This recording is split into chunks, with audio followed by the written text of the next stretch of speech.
Aina ya kwanza tunasema ni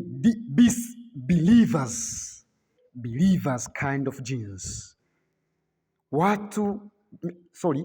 Majini ambayo yanamwabudu Mungu, yanafata kila maamrisho yaliyowekwa kwenye vitabu vya dini, ikiwemo kikubwa chao ikiwa ni huko kwenye Suratu Jin inaeleza aina ya kwanza ya believers, na hiyo ya ushahidi taitoa ni somo la pili la evidence from Quran, ni somo la pili.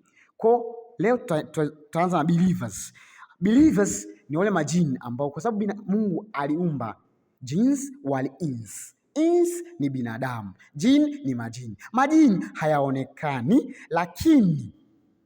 lakini binadamu ndo tunaonekana, na binadamu huwa tunazungukwa na majini, ila sisi hatuyaoni. Na tutakuja kuona kwenye somo la majini vizuri. Yaani aina tu. Aina ya pili ni nani believers. Kama walivyo binadamu, wapo aina mbili.